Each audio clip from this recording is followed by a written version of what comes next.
Halo guys, nama aku Yoyo dan di sini aku bersama dengan Sade, Michi dan juga Sherry. Nah, di sini aku bakalan jelasin tentang cybercrime. Apa itu cybercrime? Nah, jadi cybercrime adalah segala tindakan kriminalitas dengan bantuan teknologi atau yang biasanya kita pegang ini gadget dan sekarang juga aku pakai. Nah, intinya segala apapun tindakan kriminalitas yang ada di dunia nyata, apapun yang kamu pikirkan itu pasti ada di cybercrime. Ya, maksudnya kayak dengan bantuan teknologi itu pasti ada. Contoh, barang ilegal. Penjualan barang ilegal itu dipandu dengan menggunakan website Onion, di mana website Onion sendiri itu ya browser yang menunjukkan website mana yang bisa diakses untuk membeli barang ilegal tersebut. Nah, tanpa berbahasa basi lagi, kita akan masuk di bentuk-bentuknya. Bentuk-bentuknya sangat beragam sekali, namun kita akan berfokus yang ada di Indonesia. Jadi yang di Indonesia semuanya itu berbasis scamming. Nah, jadi scamming itu adalah tindakan yang bertujuan untuk memperoleh uang namun dilakukan secara ilegal. Dan scamming itu bentuknya biasanya penipuan, dan tentunya kita sudah mengenal itu sejak kita SD. Di mana waktu SD basis penipuan ini melalui telepon. Dan sekarang kita akan sering melihat ini dalam bentuk SMS dan juga email. Di mana ini akan masuk ke bentuk-bentuk scamming. Scamming yang akan kita sering dapat itu yaitu di SMS, di mana kita diberitahu bahwa kita menang undian, padahal itu bukan undian dari pihaknya sendiri, tapi dari orang tersendiri. Nah, jadi biasanya pihak-pihak yang terkait dengan ini, mereka akan memberitahu bagaimana cara mengidentifikasi. Contohnya, Gojek tidak pernah bertanya akan kode Anda atau kode verifikasi. Kemudian selanjutnya bentuknya kode verifikasi, di mana kode verifikasi sendiri ini tidak boleh disebar-sebarkan dan pihak Gojek sendiri tidak meminta biasanya. Kalau contohnya itu tadi Gojek. Kemudian bentuk berikutnya itu yaitu mencoba mendapatkan informasi pribadi, di mana ini biasanya ya dari semua scam-scam tadi itu pasti bertujuan mendapatkan data pribadi. Kemudian ada juga kegiatan amal, di mana kegiatan amal sendiri itu kita bakalan susah bedainnya. Namun cara untuk membedakannya yang paling awal yaitu kita harus mengetahui di mana kegiatan charity ini atau donasi ini akan ditujukan. Misal di Indomaret sendiri itu sudah ada charity dan ada tulisannya di mana ini akan didonasikan ke panti asuhan di mana gitu. Nah, kita harus mengetahui itu terlebih dahulu. Itu cara yang paling sedikit. Ini adalah bentuk yang sangat sering ditemukan oleh para jomblo, di mana di sini dibilang cari jodoh atau pasangan, di mana kita mengenal media Tinder. Jadi cara pelakuannya adalah orang bertemu dengan seseorang yang mereka anggap cocok, yang pasti kalau misalnya cowok ya cewek, kalau misalnya cewek ya cowok, mungkin cowok sama cowok.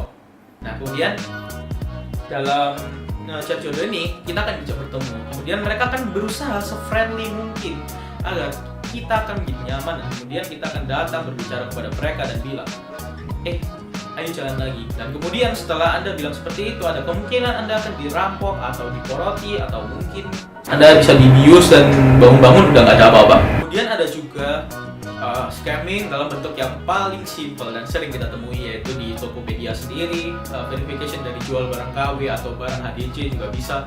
Nah, namun untuk barang HDJ sendiri itu bisa menjadi scamming jika tidak disertakan kata-kata ini bukan asli ya, seperti di deskripsi gitu, karena itu termasuk penipuan. Dan scamming pada dasarnya adalah penipuan. Waduh, kenapa sih ada orang-orang yang mau melakukan hal seperti ini? Mengapa banyak orang yang kayak gitu? Ya karena mereka memiliki satu tujuan, yaitu untuk mencari uang atau easy money. Dan misal untuk verification code, kita itu bakalan mengeklik atau memberitahu verification code kita kalau misalnya kita nggak tahu. Dan otomatis ketika kita memberitahu verification code, dia akan bisa masuk ke akun kita. Atau mungkin jika melalui Gmail ini yang sudah profesional, mereka akan langsung mendapat data di perangkat kita, mau dari mana, mau dari laptop, mau dari HP. Kenapa kok mereka jual itu di deep web? Itu bisa digunakan sebagai blackmail ya. Dimana atau blackmail itu biasanya surat ancaman gitu. Jadi berhati-hatilah ketika menggunakan internet dan waspada. Oh iya, kejadian seperti ini juga sangat merugikan dari korban loh, apalagi bila uang mereka dikuasai habis oleh pelaku. Seperti waktu itu, ada pelaku yang menginformasikan nasabah bahwa ia telah mendapatkan hadiah. Kemudian pelaku meminta nasabah tersebut untuk menyebutkan nomor ATM yang di depan dan juga di belakang. Setelah itu, pelaku minta korban untuk menunggu beberapa saat sampai muncul kode OTP yang dikirimkan melalui SMS ataupun email. Nah, setelah diharapkan untuk mengikuti semua perintah pelaku ini, korban itu biasanya baru sadar ia telah ditipu setelah ia melihat sendiri bahwa saldo di ATM-nya tuh kosong. Kerugiannya bermacam-macam.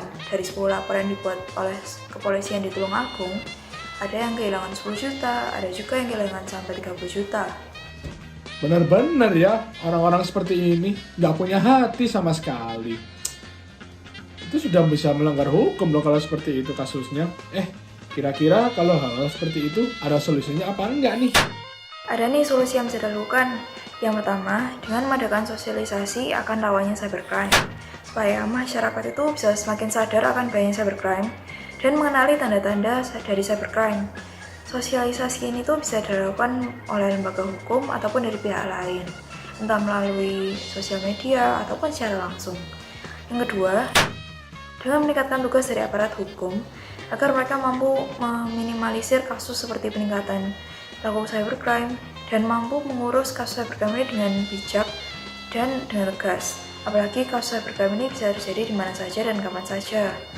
Yang ketiga, perlu adanya hukum atau UU yang mendasari kasus cybercrime agar dapat menekan angka kasus cybercrime serta memberikan peringatan kepada pelaku akan konsekuensi yang akan diterima, sehingga mereka itu bisa segera menghentikan tindakan kriminal yang mereka lakukan. Yang keempat, meningkatkan sistem keamanan online dari berbagai instansi online seperti bank, e-commerce, seperti Bukalapak dan Tokopedia dan lain-lainnya yang rawan akan terjadi kasus cybercrime. Nah, dari hasil penjelasan-penjelasan di atas bisa kita ambil kesimpulan bila sekarang ini itu nilai-nilai kebenaran mulai perlahan luntur karena mulai banyak orang itu mencari jalan cepat atau jalan tol agar mendapatkan keuntungan, terutama uang ya biasanya. Nah, mereka itu melakukan kejahatan tersebut tapi tidak pernah berpikir bahwa tindakannya tidak pernah berpikir akibat dari tindakannya tersebut. Atau mungkin pernah terpikirkan sebelumnya, tapi karena kepepet, namanya orang lagi susah gitu kan, pasti jalan pintas itu pasti aja terpikirkan. Nah, pemikiran-pemikiran ini nih yang harus dihapuskan. Nah, orang-orang yang seperti ini juga itu biasanya itu seorang yang suka lebih memikirkan dirinya sendiri, kepentingannya dirinya sendiri dibanding memikirkan orang lain. Apalagi kan dalam hal ini tuh orang-orang seperti ini tuh kan merugikan orang lain, ya kan? Nah, sebetulnya ya masih ada kok banyak cara positif yang bisa kita lakukan untuk memperoleh keuntungan gitu atau memperoleh uang. Misalnya kayak ya paling enggak mungkin pinjem uang temennya lah gitu untuk sementara waktu gitu. Kita tuh harus menyadari bahwa suatu keuntungan itu juga pasti membutuhkan waktu yang relatif ya, tergantung bagaimana seberapa sabarnya kita dalam berproses gitu. Mungkin juga untuk sebagian orang dalam melakukan proses tersebut itu cenderung lama ya, atau anggapannya tidak sabar gitu dalam menjalankan proses. Padahal dari proses tersebut itu kita banyak belajar. Seperti misalnya melatih kesabaran kita dalam mencapai sesuatu hal, karena tidak ada sebetulnya sesuatu hal yang bisa kita capai itu dengan cara yang instan. Pasti semua akan melalui proses yang panjang. Lalu selain kesabaran itu juga ada melatih mental kita, dimana apabila kita menghadapi kesusahan lagi nih atau menghadapi kepepet lagi, itu kita sudah siap gitu loh untuk melakukan proses-proses ini. Nah, menurut saya bila kita mau berproses di awal, bila kita mau berusaha di awal, itu pasti kebahagiaan saat mendapatkan uang atau memperoleh keuntungan itu pasti jauh lebih besar kebahagiaannya daripada bila kita tuh mendapatkan dengan cara yang instan, dengan jalan tol ini. Karena ya apabila kita menggunakan cara yang kotor nih, cara yang instan dengan menipu orang, itu kebahagiaannya tuh hanya sesaat.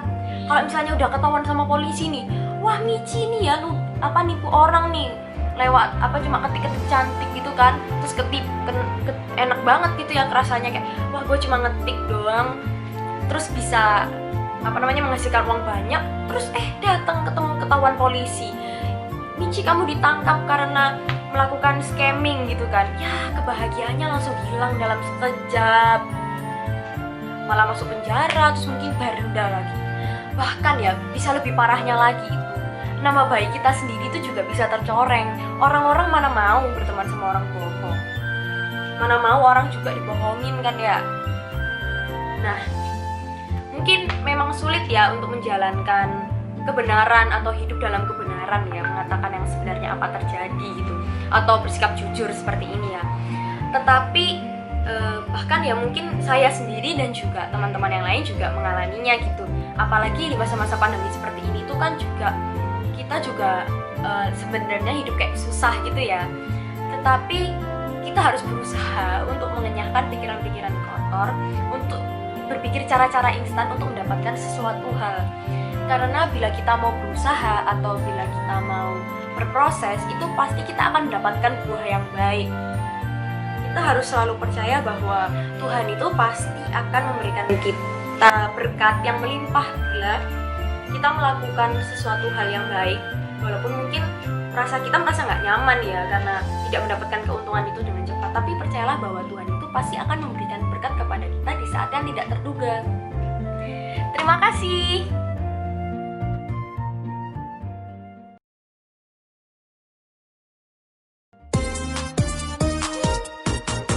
Fiesta